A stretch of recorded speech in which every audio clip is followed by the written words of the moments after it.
அன்பு தமிழ் நெஞ்சங்களே, உங்கள் அனைவருக்கும் அன்பான வணக்கம். தற்பொழுது யாழ்ப்பாணத்தில் நடைபெற்றுக் கொண்டிருக்கும் ஒரு நிகழ்வு, ஒரு புதியவராக, புதிய அரசியல்வாதியாக, கலகம் ஏற்படுத்துகிற ஒரு கலகக்காரனாக டாக்டர் அர்ஜுனா ராமநாதன் அவர்களுடைய நகர்வுகள் சமூக ஊடகங்களின் ஊடாக பிரபல்யமாகி வருகிறது என்று குறிப்பிடலாம். இந்த பிரபல்யம் என்கின்ற வார்த்தையும் புகழ் என்கின்ற வார்த்தையும் இருவேறுபட்டது. நீங்கள் மாபெரும் திருடனாக இருந்தாலும் நீங்கள் பிரபல்யமாக இருப்பீர்கள். அதே போல நீங்கள் புகழுடன் இருக்கிற பொழுதும் மக்கள் மத்தியில் நீங்கள் பார்க்கப்படுவீர்கள். அந்த இரண்டு வித்தியாசம், பிரபல்யம், பாப்புலாரிட்டி என்று சொல்லுவது இருசாராருக்கும் ஏற்படும். நல்லது செய்தவர்கள், பெருமைக்குரியவர்கள், புகழோடு வாழ்பவர்கள் பிரபலமானவர்களாக இருப்பார்கள். அதே வேளையில் அடாவடித்தனங்களிலும் அநியாயத்தனங்களிலும் கொடூரமான கொலை செய்தவனும் பிரபல்யமாக இருப்பான். பிரபல்யம் என்றால் மக்கள் மத்தியில் செல்வதாக இருக்கிறார். அந்த வகையிலேதான் இப்பொழுது டாக்டர் அர்ஜுனா ராமநாதன் அவர்கள் பிரபல்யமாக இருக்கிறார். அவர் எந்த வகையில் பிரபல்யமாக இருக்கிறார் என்பதை இதை பார்ப்பவர்கள் வித்தியாசமான பார்வையிலே நீங்கள் பார்ப்பீர்கள். ஒரு காலத்தில் நாங்கள் வித்தியாசமாக பார்த்தோம். இன்று அவருடைய நடவடிக்கைகளை தொடர்ந்து அவதானிக்கிற பொழுது அந்த பிரபல்யம் என்பது வித்தியாசமானதாக இருக்கிறது. எத்தனை பேர் பார்வையிடுகிறார்கள், எத்தனை பேர் இப்பொழுது சமூக வலைத்தளங்களில் வியூஸ் என்று சொல்லப்படுவது, ஃபாலோவர்ஸ் என்று சொல்லப்படுவது, லைக்ஸ் என்று சொல்லப்படுகிற இந்த வார்த்தைகள் எல்லாம் ஒரு கணிப்பீட்டை கொடுப்பது அல்ல. ஆதரவு என்ற கணிப்பீட்டை கொடுப்பதாக ஒரு சிலர் நினைத்துக் கொள்ளலாம். நிச்சயமாக இல்லை. இன்று இருக்கக்கூடிய ஊடக பரப்பு, சமூக வலைத்தளம் என்பது பிரபல்யங்களை உருவாக்கி கொண்டிருக்கிறது. அடுத்ததாக, ஒரு சாதாரண வைத்தியனாக இருந்து அதன் பின்னணிகள் எல்லாம் இன்று பேசப்படுகிற பல பொய்களை உரைத்து தன்னுடைய கடந்த காலங்களில் நடைபெற்ற விடயங்களை சொல்லி மக்களுக்கு மத்தியிலே ஒரு பிரபல்யத்தை பெற்றுக்கொண்டு ஒரு குறிப்பிட்ட ஒரு 180 நாட்களில் பாராளுமன்ற உறுப்பினராக தெரிவு செய்யப்பட்ட ஒரு அபலத்தை ஏற்படுத்திய டாக்டர் அர்ஜுனா ராமநாதன் யாழ் போதனா வைத்தியசாலையின் டாக்டர் சத்யமூர்த்தி அவர்கள் பணிப்பாளருடைய அலுவலகத்துக்குள் அத்துமீறி என்ற வார்த்தை பயன்படுத்துவது சரியாக இருக்கும். காரணம், அத்துமீறிய ஒரு நுழைவு என்றே சொல்லப்பட்டு அதற்கான முறைப்பாடுகளை டாக்டர் சத்யமூர்த்தி அவர்கள் செய்திருக்கிறார்கள். அவர் சென்ற விடயம் என்பது அங்கே எந்த அளவு பேசப்பட்டது, அங்கு இவர் மட்டும்தான் ஒளிப்பதிவு செய்வார் என்பது அல்ல. இவரை இப்பொழுது காண்கிறவர்கள் அத்தனை பேரும் முடிந்தவர்கள் அவருடைய செயல்பாடுகளை ஒளிப்பதிவு செய்கிறார்கள் என்பதை டாக்டர் அர்ஜுனா அவர்களும் புரிந்து கொள்ள வேண்டும் என்பதையும் இன்றைய நிகழ்ச்சியில் முதலில் தெரிவித்துக் கொண்டு, அந்த அவர் சென்று பேச இருந்த விடயம் என்ன என்பதையும் அதன் பின்னணி என்ன என்பதையும், அந்த விடயம் சம்பந்தமாக ஒரு சமூக செயற்பாட்டாளராக, அர்ஜுனாவினுடைய செயல்பாடுகளில் மிகுந்த ஆர்வம் கொண்டவராக, அடக்குமுறைகளுக்கு எதிரான ஒரு கட்டமைப்பை உருவாக்கி நீண்ட காலமாக பல சமூக பிரச்சனைகளுக்காக குரல் கொடுத்து அதன் மூலம் பல வழக்குகளை சந்தித்த ஒரு சமூக செயல்பாட்டாளர் தம்பிராசா அவர்கள். வணக்கம் தம்பிராசா அண்ணன். வணக்கம். டாக்டர் அர்ஜுனா ராமநாதன் அவர்கள் நேற்று யாழ் வைத்தியசாலையில் ஒரு பெரிய கலேபாரத்தை உருவாக்கி இருந்தார். அவருடைய ஒலிப்பதிவுகள் அவரால் எடிட் பண்ணப்பட்ட, அவரால் எது வெளியில் மக்களுக்கு பகிர்ந்து கொள்ளக்கூடும் என்று வெளியிடப்பட்ட ஒலிப்பதிவுகள் தான் இப்பொழுது வெளிவந்திருக்கின்றன. ஆனால் அங்கேயும் ஒலிப்பதிவு செய்யப்பட்ட மேலதிக இவருடைய திருவிளையாடல்களை வெளிப்படுத்தக்கூடிய ஒலிப்பதிவுகள் சில கிடைக்க பெற்றிருக்கிறது. அவற்றை நான் நிகழ்ச்சியின் இறுதியில் மக்களோடு பகிர்ந்து கொள்ளவிருக்கிறேன்.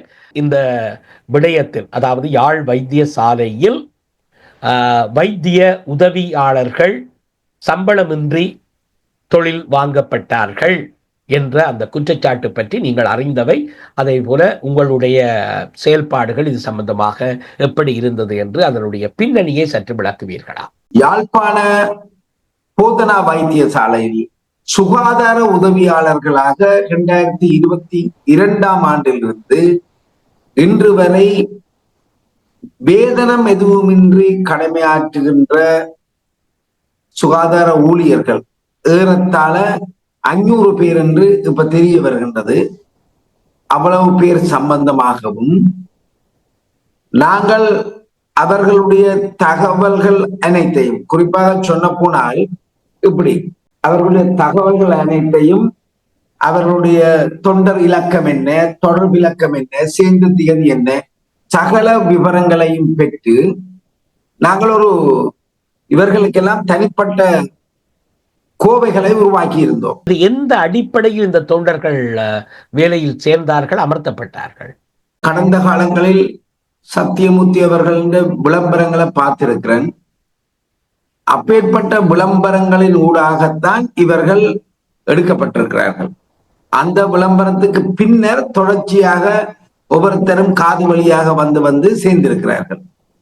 அப்படி சேர்ந்து இவர்களுக்கு ஒரு சாதாரண பயிற்சி கொடுக்கப்பட்டு இவர்கள் ஆபரேஷன் தியேட்டர்ல உதவியாளர்களாக இருக்கிறார்கள்.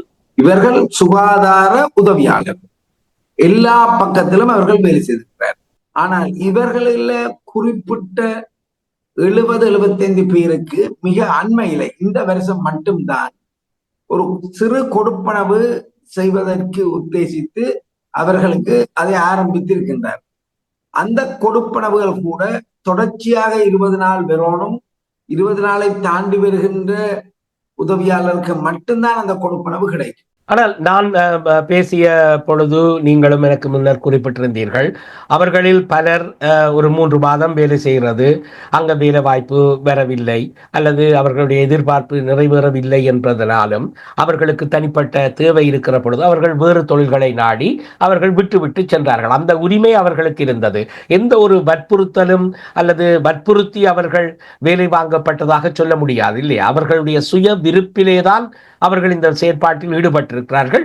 எதிர்பார்ப்பு நிரந்தர வேலை கிடைக்கலாம் என்று சொல்லலாமா, அல்லது நிரந்தர வேலை உங்களுக்கு கிடைக்கும் என்ற உறுதிமொழி வழங்கப்பட்டதா?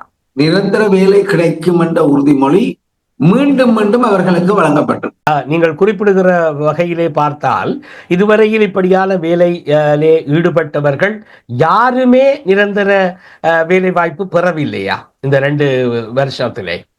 இவருக்கும் வழங்கப்படவில்லையா? இல்ல, வழங்கப்படவில்லை. அப்படி என்றால் அந்த வைத்தியசாலையில் இந்த வேலைகள் செய்வதற்கான ஒரு காடர், அதாவது ஊழியர்கள் இத்தனை வைத்தியர்கள் வேண்டும், உதவியாளர்கள் இத்தனை பேர் வேண்டும் என்று அரசாங்கத்துக்கு கொடுக்க வேண்டிய பொறுப்பு அந்த வைத்தியசாலையினுடைய பணிப்பாளர் அல்லது அந்த அமைச்சுக்கு இருக்கிறது இல்லையா? ஏன் அதை அரசாங்கம் கவனிக்கவில்லையா? அல்லது இப்படியான செயல்பாட்டை பணிப்பாளர் போன்றவர்கள் செய்ததன் காரணமாக அந்த தேவை ஏற்படவில்லையா, அந்த அவசியம் ஏற்படவில்லையா? இதிலே எங்கே அந்த குழப்பம் இருக்கிறது? அந்த தேவையை இவர் மினிஸ்ட்ரிக்கு 2 வருட காலமா அறிவித்திருக்கவில்லை என்பதுதான் உண்மை. ஆனால் அந்த முடிவுக்கு நீங்களோ நானோ வெளியில் இருந்து இதை பற்றிய விசாரணைகள், இதை பற்றிய உள்ளக விவரங்கள் தெரியாமல் அவர் செய்யவில்லை என்ற முடிவுக்கு நாங்கள் வர முடியுமா? அல்லது அவர் செய்தும் அரசாங்கம் கவனிக்காமல் இருந்திருக்கலாம். இப்பொழுது நீங்கள் குறிப்பிட்டீர்கள் ஒரு 70 பேருக்கு ஒரு சிறு தொகை பணம் வழங்கப்பட்டதாக. அந்த பணம் அல்லது அந்த உதவி எப்படி வழங்கப்பட்டது? அந்த உதவி அரசாங்கத்தால் வழங்கப்பட்டதா? இல்ல, நலன்புரி சங்கத்தால அல்ல, இது சம்பந்தமா இவர்கள நலன்ல விரும்பின வெளியார்களின் உதவியால தான் வழங்கப்பட்டிருக்கு. சரி, அப்படி என்றால் இந்த விடயம் இப்பொழுது பூதாகரமாக டாக்டர் அர்ஜுனா போன்றவர்களால் முன்னெடுக்கப்படுவதற்கு முன்னரே நீங்கள் இது சம்பந்தமாக சில நடவடிக்கைகளை எடுத்ததாக உங்களோடு பேசிய பொழுது குறிப்பிட்டிருந்தீர்கள். இந்த விடயம் உங்கள் கவனத்திற்கு எப்படி வந்தது? அல்லது இந்த அர்ஜுனா அவர்கள் சாவகச்சேரி பிரச்சனை உருவாக்கியதும் என்ன மருத்துவ மாஃபியாக்கள் என்கின்ற விடயங்கள் வருகிற பொழுது அவர் டாக்டர் சத்தியமூர்த்தியின் மீது இருக்கக்கூடிய தனிப்பட்ட காழ்ப்பை வெளிப்படுத்துவதற்காக யாழ் போதனா வைத்தியசாலையின் செயற்பாடுகளை விமர்சிக்க ஆரம்பித்ததும், அதற்கு பின்னர் அங்கிருந்த சில வைத்தியர்களும் தமக்கு இழைக்கப்பட்ட அநீதிகளை பற்றி பேசியதும் கடந்த கால வரலாறாக இருக்கிறது. ஆனால் இந்த விடயம் வைத்தியர்களுக்கிடையே இருந்த முரண்கள் பகிரங்கப்படுத்தப்பட்டன. ஆனால் இந்த துணை ஊழியர்கள் விடயம் இப்பொழுது வெளியில் வந்திருக்கிறதே, நீங்கள் எப்பொழுது இதிலே ஈடுபட்டு கொண்டீர்கள்? நீங்கள் செய்த முயற்சிகள் என்ன இது சம்பந்தமாக? கடந்த கால தேர்தலுக்கு முன்னரான நாட்களில் இந்த சுகாதார உதவியாளர்களை சில அரசியல் கட்சிகள் தங்களோட தேவைக்கு உபயோகப்படுத்தி இருக்கிறார். அந்த உதவியாளர்கள் தாங்கள் மக்களிடம் போய் சேரு அந்த கதை கேட்க தங்களோட துயரங்களை கவலைகளையும் சொல்லி இருக்கிறார். அப்பேற்பட்ட ஒரு சூழ்நிலையில இவர்களுடைய இலக்கத்தை எடுத்து எனக்கு ஒரு நலன் விரும்பி தந்திருக்கிறார். ஆனா அது எத்தனையோ பேர் தர்றவே யாருன்றே எனக்கு தெரியாது. அப்படிப்பட்ட ஒரு சூழ்நிலை தான் இவர்கள் என்னிடம் வந்ததும், இவர்கள் சம்பந்தமாக நான் ஒரு விவரங்களை எடுத்து அவைக்கெல்லாம் எத்தனையாவது, அதாவது அவைக்கெல்லாம் நம்பர் இருக்காங்க, அந்த நம்பர்கள் சேர்ந்த திகதி அவன் இன்ஃபர்மேஷன் எல்லாம் தொடர்பிலக்கெல்லாம் எடுத்து நான் இதை ஒரு சேர்த்து நாங்க ஒரு பிளானா அப்ரோச் பண்ணோம்னு முடிவுல இருக்க. அரசியல்வாதிகள் இந்த உதவி மருத்துவ பணியாளர்களை பயன்படுத்தினார்கள், அப்பொழுதுதான் இது தெரிய வந்தது என்று நீங்கள் சொன்னதை சற்று விவரியுங்கள். இபிடிபிக்காக ஒரு ஆதரவு தேடி மக்கள் மத்தியில நோட்டீஸ் கொடுக்க போயிருக்கணும். அவர்களுக்கு இபிடிபியால ஒரு நாளைக்கு 1000 ரூபாயும் சாப்பாடும் கொடுக்கப்பட்டிருந்தது. அப்ப இந்த விஷயத்த பிள்ளைகள் வந்து சொல்லி கதைச்சு இந்த அங்க அந்த மக்கள் மத்தியில போய்க்குதான் இந்த மக்கள்ல இந்த விடயங்கள் சம்பந்தமாக அக்கறைப்பட்டு செயல்படுற ஒருத்தரை நாங்கள் உங்களுக்கு அறிமுகப்படுத்துறோம்னு சொல்லி அவர்கள் எனக்கு நம்பர் வந்து உங்களை கூப்பிடுவார் என்று சொல்லி விட்டுருக்கிறேன். நான் ஒரு லங்கா கார்டியன் எடிட்டர் இப்படி ஃப்ரெண்ட்ஸ் இருந்தவன். நான் அவையோட கதைச்சேன், இது எப்படி நாங்கள் கொஞ்சம் மூவ் பண்ணலாம், இங்க எப்படி இத விஷயத்தை வெற்றி பெறலாம்.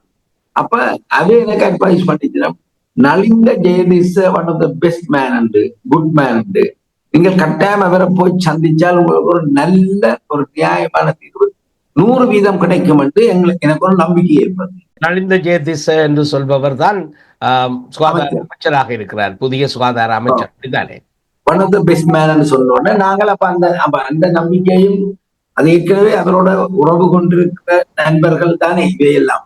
அப்ப அந்த நம்பிக்கை எங்களை அங்க போச்சு. நாங்கள் அங்க நாங்கள் இப்படி சொன்னோன்னே போய் மினிஸ்ட்ரியில கதைச்சு அவர் சொன்னார், ஓகே உங்களை இன்றைக்கு மினிஸ்டர் சந்திக்க விருப்பம் தெரிவிச்சிருக்கிறார், ஆகவே நீங்கள் 5 பேர் வாங்கன்னு நாங்கள் போனோம். அதாவது நீங்கள் 26ஆம் தேதி புதிய அரசாங்கத்தினுடைய புதிய சுகாதார அமைச்சர் நலிந்த ஜெயதிஸ அவர்களை சந்தித்தீர்கள். குறிப்பாக உங்களோடு சேர்ந்து இந்த சுகாதார பணியாளர்கள் ஒரு சிலரும் வந்திருப்பதை படங்களின் ஊடாக பார்க்கக்கூடியதாக இருக்கிறது. அங்கே அமைச்சர் அவர்கள் என்ன சொன்னார் அல்லது அமைச்சரோடு பேசிய அந்த பேச்சுவார்த்தையின் முடிவு?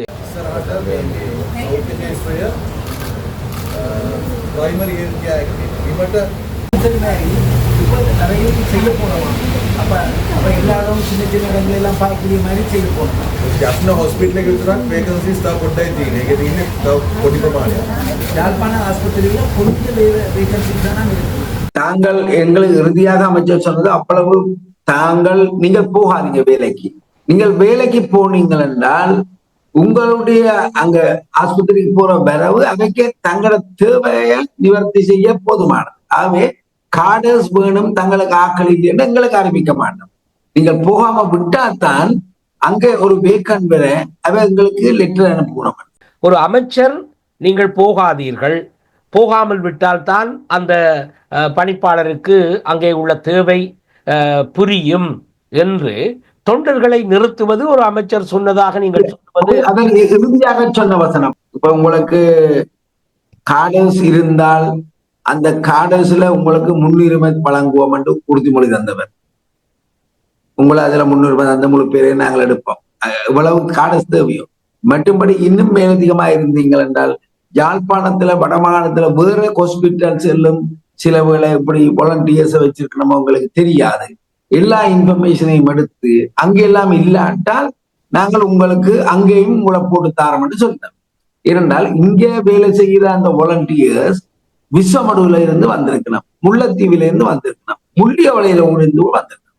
அப்ப அந்த பிள்ளைகள் அங்கே இருந்து வந்து வேலை செய்கிற பிள்ளைகள் அப்ப அவர் இந்த விஷயத்தை சொல்லுதான். அப்ப இந்த புள்ளிகள் சொல்லிச்சிடும் சரி. சுகாதார உதவியாளர்கள் சரி. வேற எந்த ஒரு ஹாஸ்பிட்டல்ல இல்லையா சரி. இப்படி அப்படி வேலை செய்யலையா. ஆகவே அப்ப அங்க இருக்கிற இடங்கள் இவைக்கு வெறுமன்ற ஒரு நம்பிக்கையில தான் கேட்டுச்சு. நாங்கள் என்ன செய்யறதுன்னு மினிஸ்டர் கேட்டு, அப்ப மினிஸ்டர் சொன்னார், நீங்கள் இப்ப போய் கடமைக்கு செல்லாமல் விட்டால்தான் உடனடியாக அங்கே ஒரு வீக்கன் வந்து அவைக்கு கொஞ்சம் பேரை உடனடியா தேவைப்படும். அப்ப தேவைப்படைக்க அவை எங்களுக்கு அறிவிப்பினம், எங்களுக்கு இப்படி இப்படி இவ்வளவு பேர் வேணும், ஆகவே எங்களுக்கு இந்த வேலை எடுத்துத்தாங்கன்னு எங்களுக்கு இன்ஃபார்ம் பண்ணும். நான் கேள்விப்பட்டேன் 5000 ரூபாய் அளவிலே தான் அந்த கொடுப்பனவு கூட 5000 10,000 ரூபாய் கொடுக்கப்பட்டதாகத்தான் டாக்டர் அர்ஜுனா அவர்கள் எங்கேயோ சொன்ன ஞாபகம் இருக்கிறது. உங்களுக்கு தெரியுமா அந்த கொடுப்பனவு எவ்வளவு கொடுத்தவை அந்த 70 பேர்? கொடுப்பனவு என்றால் கிட்டத்தட்ட ஒரு நாளைக்கு 700 ரூபாய், 20 நாளைக்கு அது 15,000 10,000 ரூபாய்க்கு மேலே.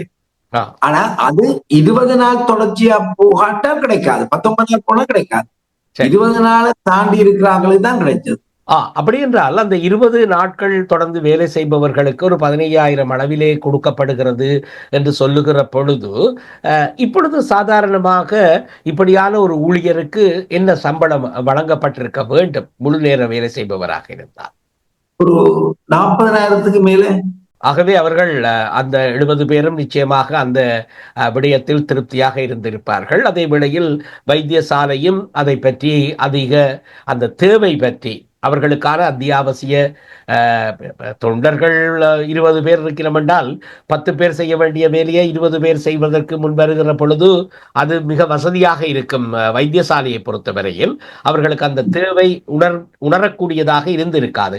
அப்படி என்றால் நீங்கள் இந்த நிர்வாகம் இதில் அசம்பந்த போக்காக நடந்திருக்கிறது என்று உங்களுடைய குற்றச்சாட்டை முன்வைக்கிறீர்களா? நிச்சயமாக. அதாவது ஒரு சத்தியமூர்த்தி அவர்கள் பணிப்பாளர் அவர்கள் காலாகாலமாக அந்த வாலண்டியர்ஸ் அந்த கார்டர்ஸ் ஃபில் பண்ணி இருக்கணும். அப்ப எவ்வளவு கார்டர்ஸ் காலாகாலமா வந்திருக்கணும்ன்றதை அவதானிச்சு அவர் அதை செய்திருக்கணும். அவர் அதை செய்யாமல் அரசுக்கு தந்த விசுவாசத்தை காட்டி இங்க இவ்வளவு பேரை தான் இது பண்றதுக்காக அவர் அதை செய்திருக்காரு நினைக்கிறார். அவர் அப்படி செய்தபடியாத்தான் இந்த பிள்ளைகள் எல்லாம் திருப்பி வந்து அடுத்தடுத்த நாள் சத்தியமூர்த்தி அவர்கள் மினிஸ்ட்ரி டைரக்டருக்கு அனுப்புறார், தனக்கு 240 கார்டர்ஸ் வேணும். அப்படி என்றால் உங்களுடைய சந்திப்புக்கு பின்னர் டாக்டர் சத்தியமூர்த்தி அவர்கள் 240 பேருக்கான வெற்றிடம் இருக்கிறது என்பதை புதிய அரசின் புதிய அமைச்சுக்கு இப்பொழுது தெரியப்படுத்தி விட்டார் ஏற்கனவே. அப்படி அந்த கடிதம் இருக்கு. அந்த கடிதம் உங்களுக்கு அந்த கடிதத்துல பார்மசிஸ்ட் எல்லாத்துக்கும் அவருக்கு கன இடங்களுக்கு தெரியலன்னு சொல்லி குறிப்பாக இந்த சுகாதார உதவியாளர்களுக்கு உதவி செய்கிறவை 240 பேர் அவர் கோரிக்கை விட்டு. நீங்கள் சென்று இந்த முறைப்பாட்டை அமைச்சருக்கு தெரிவித்ததற்கு பிறகு இந்த நகர்வு இப்பொழுது நடந்திருக்கிறது. இந்த கார்டர்ஸை 240 பேரை வேண்டும் என்ற கடிதமோ அல்லது அதற்கான முன்னெடுப்போ எப்பொழுது அனுப்பப்பட்டிருக்கிறது என்று அந்த கடிதத்தில் திகதி இருக்கிறதா? அது அதாவது நாங்க 26ஆம் தேதி போய் சந்திச்ச நாங்கள் 28ஆம் தேதி அந்த கடிதம் கொடுத்து 29 அந்த கடிதத்துல கொப்பியை கொடுத்திருப்பேன் இந்த பிள்ளைகளுக்கு. நான் அந்த கொப்பியில இந்த பிள்ளைகள் எனக்கு தந்து நான் அந்த கொப்பியை உடனடியாவே அசங்கன்றது மினிஸ்டர் டாக்டர் அசங்கன்னு மினிஸ்டர் PA ஒருத்தர் இருக்கிறார், அவருக்கு நான் வாட்ஸ்அப் பண்ணி அவரோட டிஸ்கஸ் பண்ணி அவர் சொன்னவர் ஓகே நான் அதை எடுத்திருக்கேன், நான் அதை டிஸ்கஸ் பண்ணி நான் ஒரு ஃபேவரபிளா ஐ வில் லெட் யூ நோன்னு சொன்னேன். அப்படி என்றால் நீங்கள் குறிப்பிடுகிற இந்த விடயம் சம்பந்தமாகத்தான் தான் பேச போகிறேன் என்று டாக்டர் சத்தியமூர்த்தி அவர்களை சந்திப்பதற்கு வலுக்கட்டாயமாக தனக்கு சிறப்புரிமை இருக்கிறது என்று டாக்டர் ராமநாதன் அர்ஜுனா அவர்கள் அங்கே நுழைந்து அவருடைய அலுவலகத்துக்குள் புகுந்து அங்கே முன்னுக்கு இருந்த ஆசனத்தில் அமர்ந்து பலவிதமான அதிகாரபூர்வமான உண்மைக்கு புறம்பான அல்லது நடைமுறையில் இல்லாத பல விஷயங்களை பேசியிருக்கிறார், செய்திருக்கிறார். அவற்றுக்கான ஒலிப்பதிவுகள் என்னிடமும் இருக்கிறது. அதை பகிர்ந்து கொள்வதற்கு முன்னர் அவரும் குறிப்பிட்டிருந்தார் சிலர் தன்னிடம் முறைப்பாடு செய்திருக்கிறார்கள் என்று. ஆகவே இந்த பிள்ளைகள் அவரிடமும் ஒரு பாராளுமன்ற உறுப்பினராக இருக்கிறார் என்ற வகையில் அவரிடம் இதே முறைப்பாட்டை கொடுத்திருக்கலாம் என்று நீங்கள் நினைக்கிறீர்களா? இருக்கலாம். ஆனா அன்றைக்கு இவர் போன அன்று காலமே ஒரு 10 மணி போல நினைக்கிறேன், கொஞ்சம் பிள்ளைகள் எனக்கு அடிச்சு, ஐயா நீங்கள் என்ன செய்ய சொல்றீங்களோ நாங்கள் செய்கிறோம், நாங்கள் உங்களோட சேர்ந்து வாரம் எங்களுக்கு ஹெல்ப் பண்ணுங்கன்னு திரும்ப சொல்லி தாங்கள் பிளவிட்டுனோம் என்று சொல்லிச்சினோம். நான் சொன்னேன், இல்ல பிள்ளைகள் நீங்கள் பிளவிட்டானே இது அது எந்த டியூட்டி, உங்களுக்கு வேலையை பெற்று தர்றது எந்த டியூட்டி. ஆனா நாங்கள் இங்கே என்ன செய்யணும் என்றால் எங்களுக்கு தெரியுது சத்தியமூர்த்தி ஒருத்தர் தான் பிளவிட்டு. அப்ப நாங்கள் சத்தியமூர்த்திக்கு எதிரான போராட்டம் ஒன்று செய்கிறது தான் எங்களோட விஷயத்தை வெளிக்கொண்டுமே தவிர வேற யாருக்கு அரசாங்கத்துக்கோ வேறு யாருக்கும் எதிராக போராடலாம். சத்தியமூர்த்தி தான் எங்கட இந்த தவறான விடயத்தை தவறாக கையாண்டு இருக்கிறான்னு சொன்னான். அப்ப அந்த பிள்ளைகள் என்ன சொன்னது, அன்றைக்கு போராட்டம் செய்வோம். அந்த போராட்டம் என்றது சும்மா செய்யலாது, அந்த குற்றச்சாட்டுகள் ஒழுங்குபடுத்தப்படும், அவர் என்னென்ன தவறு இழைச்சிருக்கிறார் அதெல்லாம் நாங்கள் பிரிண்ட் பண்ணி அங்க இந்த போராட்டம் நடக்கிற இடத்துல வைக்கணும். அப்ப நான் அந்த விடயம் சம்பந்தமாக நான் அதுல பிரிண்டிங்ல ஃபுல்லா இன்வால்வ்டா இருந்தபடியா நான் அன்றைக்கு சந்திச்சு அன்றைக்கு போராட்டம் நடத்தக்கூடிய சூழ்நிலை இருக்கிறது. அப்பதான் அர்ஜுனா அங்கால வந்திருக்கிறேன். அப்படி என்றால் நீங்கள் டாக்டர் சத்தியமூர்த்தி பணிப்பாளருக்கு எதிராக யாழ் போதனா வைத்தியசாலையில் இந்த ஊழியர்களை ஒன்றுபடுத்தி அல்லது ஒருங்கிணைத்து ஒரு ஆர்ப்பாட்டத்தை செய்கிற முயற்சியை நீங்கள் முன்னெடுத்தீர்கள். அந்த ஆர்ப்பாட்டத்தை நீங்கள் 9ஆம் தேதி செய்வதாக திட்டமிட்டிருந்தீர்கள், அப்படியா? இல்ல 9ஆம் தேதி தான் செய்வதாக திட்டமிட்டு பிள்ளைகள் எல்லாம் வந்தவ. ஆனா அந்த நாங்கள் எதிர்பார்த்தது பிரிண்டிங் டக்கண்டு செய்துட்டு வரலாம்னு முடியாம போச்சு. அப்ப அங்க வந்திருந்த பிள்ளைகள் தான் அதால அர்ஜுனாவோட இவ்வளவு பிள்ளைகள் நிக்க அதுல அர்ஜுனா கதைச்சிருக்கிற அதனில வந்துதான் அர்ஜுனா பிறகு அந்த பிள்ளைகள் அதுல நின்ற பிள்ளைகள்ல ஒரு 15 ரூபாய் பிள்ளைகள் அர்ஜுனா பின்னுக்கு போனதா போய் அர்ஜுனா ஆஸ்பத்திரிக்கு அங்க போய் அப்புறம் அந்த பிள்ளைகள் வெளியில நிக்க அர்ஜுனா உள்ளுக்கு போயிருக்கிறேன்.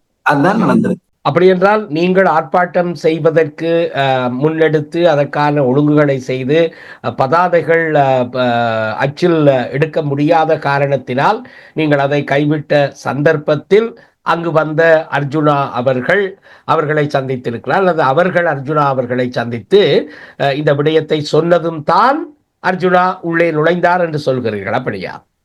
அதுதான் உண்மை. ஆகவே இந்த விடயம் சம்பந்தமாக பேச சென்ற அர்ஜுனாவினுடைய ஒலிப்பதிவுகள் அல்லது அவருடைய அந்த அணுகுமுறை வெளிப்பட்டிருக்கிறது. குறிப்பாக இந்த அளவு முன்னேற்றகரமாக அவர் டாக்டர் சத்தியமூர்த்தி அவர்கள் கார்டரை அனுப்பியிருக்கிறார், 240 பேருக்கு வேலை வாய்ப்பு வேண்டும் என்று விண்ணப்பம் கொடுத்திருக்கிறார். அப்படி என்றால் கிட்டத்தட்ட அந்த பிரச்சனைக்கான நகர்வுகள் ஆரம்பித்து விட்டது இல்லையா?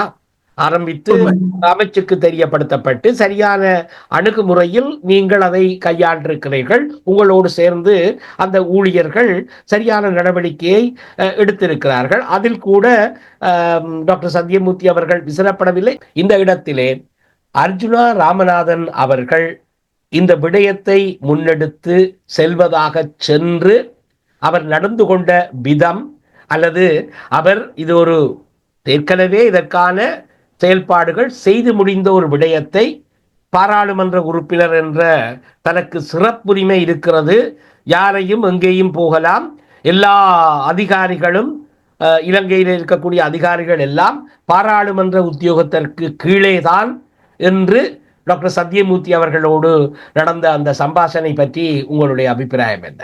அது மிகவும் தவறானது. அவர் அப்பேற்பட்ட ஒரு முன்னெடுப்பை ஒரு நடவடிக்கை எடுத்திருக்க கூடாது. ஒரு பாராளுமன்ற உறுப்பினராக இருக்கிறதுக்கு ஒரு தகுதி வேணும், அந்த அருகதை அவருக்கு இருந்திருக்குமா இருந்து அவர் அப்படி செய்திருக்க மாட்டார். அது பண்பு மரியாதை. அதாவது இவர் போன உடனேயே இவருடைய நடவடிக்கைகள் பண்புகள் தண்ணி அறியாமலே சத்தியமூர்த்தியை எழுப்பி வாருங்கள் ஐயா இருங்கள் என்று சொல்ல வைக்கணும். அப்படித்தான் கடந்த காலத்தில் நாங்கள் கன்னடங்களை பார்த்திருக்கோம். ஆனால் இவரை போற்றி புகழ்கிற, இவருடைய செயல்பாடுகளை வாய்க்கு வந்தபடி பாராட்டுகின்ற அடியானாக இருக்கக்கூடிய ஒரு தம்பி லண்டனில் இருந்து கொண்டு அவர் எதை செய்தாலும் அதை நியாயப்படுத்துகிற மிக முட்டாள்தனமான செயல்பாடுகளை செய்கிற ஒரு தம்பி குறிப்பிடுகிறார். அவர் போய் மரியாதையாக பேசினார், அவருக்கு சிறப்புரிமை இருக்கிறது, அவர் ஒரு பாராளுமன்ற உறுப்பினர், மிகுதியை அவர் கேட்கவில்லை. கேட்டும் அதை வெளிப்படுத்தவில்லை. உங்களை பொறுத்தவரையில் ஒரு பாராளுமன்ற உறுப்பினரை நீங்கள் சார் என்று அழைக்க வேண்டும் என்ற கட்டாயம் இருக்கிறது என்று நினைக்கிறீர்களா, அல்லது அவர்களை அப்படி அழைக்கக்கூடிய தகுதியோடு இருப்பவர்களை நீங்கள் கண்டு சேர் சொல்வீர்களா? சேர் சொல்வதிலே பிரச்சனை கிடையாது. சேர் என்ற வார்த்தையே உண்மையில் அதனுடைய தனித்துவமான அர்த்தம் ஆங்கிலம் தெரிந்தவர் என்று சொல்லிக் கொள்கிற அர்ஜுனாவுக்கு தெரிந்தால் புரிந்து கொள்ளலாம். இந்த சேர் வெள்ளையர்களால் கொண்டு வரப்பட்ட சொல். நீங்கள் என்ன நினைக்கிறீர்கள்? சேரன் என்ற அதிന്റെ உண்மையான அர்த்தம் எங்களுக்கு சிலைவின் என்று தெரிஞ்சிருந்தாலும் நாங்கள் எங்களோட விஷயங்களை பெற்றுக்கொள்றதுக்காக விஷயத்தை டக்குன்னு சொல்லிட்டு நாங்கள் செய்துட்டு போறோம். ஆனா பணிப்பாளர் மருத்துவ கலாநிதி சத்தியமூர்த்தி அவர்கள் மீது எனக்கு மிகுந்த கோபமும் ஆத்திரமும் கருத்தும் இருந்தும் கூட நான் அவற்றை வாசற்படியோ அல்ல அவரை பற்றி ஒரு தரக்குறைவாவோ இப்படியும் எந்த இடத்திலும் சொல்ல முனைவதில்லை. ஏனென்றால் இந்த பிள்ளைகள் சம்பந்தமாக இந்த பாவம் பசிக்காக இந்த ஏழை வறுமப்பட்ட இந்த பிள்ளைகளை இப்படியெல்லாம் செய்துட்டார் என்ற கவலையும் ஆதங்கமும் எனக்கு அவர் மீது கோபத்தை ஏற்படுத்தி இருந்த போதிலும் அங்க கூட நாங்கள் கவனமாக மௌனத்தை காப்பாற்றி கடைப்பிடிச்சு அமைதியாத்தான் இருக்கோம். ஆனா இவர் ஒரு எம்பி, கட்டாயம் ஏற்கனவே இவர் மருத்துவர்களை சும்மா கண்ட மாதிரி பொய்ய சொல்லி அந்த பொய்க்கான அந்த அதுக்கு ப்ரூஃப் காட்ட முடியாமல் போய்த்தான் சாவச்சேரி நீதிமன்றத்துல இவருக்கு சிறை தண்டனை விதிக்கப்பட்டது. சும்மா வாயால சொல்லக்கூடாது, என்ன அவையெல்லாம் தகுதியான கஷ்டப்பட்டு படிச்சு வந்தவர் சத்தியமூர்த்தி. அப்ப அவருக்கு ஒரு பணிப்பாளர் பதவி கொடுக்கப்பட்டது. அப்ப அவர் ஒரு 2200 பேரை தலைமை தாங்கி அவைய வேலை செய்விக்கிற ஒரு கடமையில இருக்கிறார். அப்ப நாங்கள் அவரை போய் சும்மா சாதாரணமாக அவமானப்படுத்தி அசிங்கப்படுத்துறது அழகில்லை. ஆனா அவர் தவறு செய்திருக்கலாம். அதையெல்லாம் சரியான முறையில போய் அவருக்கு நீங்கள் தவறு செய்திருக்கிறீங்கள் என்றதை உணர பண்றதே தவிர மற்றும்படி அவரை பழி வேண்டி எங்களுக்கு ஒன்றும் பெற போறது. இந்த இடத்தில் நேர்களே, அர்ஜுனா ராமநாதன் அவர்கள் அந்த டாக்டர் சத்தியமூர்த்தி அவர்களை சந்தித்து பேசிய விடயம், அவர் சென்பது ஒரு சாட்டு அவருக்கு தேவைப்பட்டது.